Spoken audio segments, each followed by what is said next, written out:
News head کے ناظرین السلام علیکم۔ نئی ویڈیو میں خوش آمدید۔ دوستو، آج جو خبر آپ سے شیئر کرنے جا رہے ہیں وہ متحدہ عرب امارات اور اسرائیل کے مابین معاہدے کے بارے میں ہے۔ خبر کو تفصیل میں ڈسکس کرنے سے پہلے آپ ہمارے چینل نیوز ہیڈ کو لائک، شیئر اور سبسکرائب کر لیں۔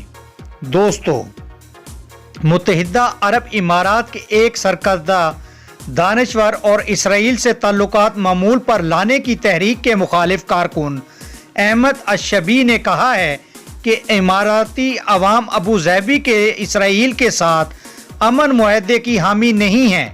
اگر اماراتی عوام کو آزادانہ اظہار رائے کا حق حاصل ہوتا تو آپ دیکھتے کہ سڑکوں پر ہزاروں افراد اسرائیل کے ساتھ معاہدے کی خلاف ورزی کرتے اور سڑکوں پر نکل آتے۔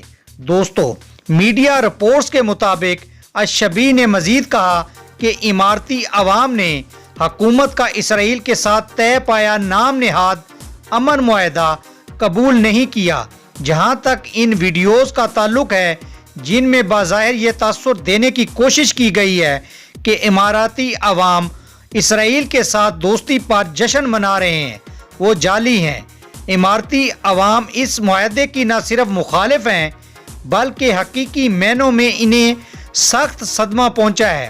الشبی کا کہنا تھا کہ اسرائیل کے ساتھ دوستی پر جشن منانے والے یا تو اجرتی لوگ ہیں جنہوں نے پیسے لے کر ایسی کسی سرگرمی میں حصہ لیا ہے، یا موجودہ مقدار طبقے سے مراد یافتہ ہیں۔ ایسے مٹھی بھر عناصر بنیادی اصولوں اور انسانی اقدار کی قیمت پر اپنا ضمیر فروخت کرنے میں کوئی آر محسوس نہیں کرتے۔ دوستو، انٹرویو میں مزید کہا کہ حکومت اسرائیل کے ساتھ تعلقات کے اعلان کو عوام میں مقبول بنانے کی کوشش کر رہی ہے، مگر حقیقی معنوں میں اماراتی عوام اسرائیل کے ساتھ کسی ڈیل کے حامی نہیں ہیں۔ اس وقت تک سپریم فیڈرل کونسل یا کسی اور ادارے کی طرف سے ایسی کوئی تقریب منعقد نہیں کی جس میں عوام کو بلایا گیا ہو۔ الشبی کا مزید کہنا تھا کہ اسرائیل کے ساتھ مزاحمتی محاذ کے قیام کا مقصد بالعموم تمام عرب اقوام بالخصوص اماراتی عوام میں بیداری پیدا کرنا اور خلیجی ممالک کے عوام کو قضیہ فلسطین کے حوالے سے ان کی ذمہ داریاں یاد دلانا ہے۔ انہوں نے کہا کہ امارات اور اسرائیل کے درمیان گزشتہ 20 سال سے درِ پردہ تعلقات چلے آ رہے ہیں۔ دونوں ملکوں کے درمیان حال ہی میں ہونے والا معاہدہ کئی سال کے رابطوں کا نتیجہ ہے۔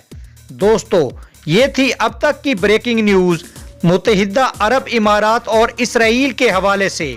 ملتے ہیں نئی ویڈیو میں نئے ٹاپک کے ساتھ، تب تک اللہ حافظ۔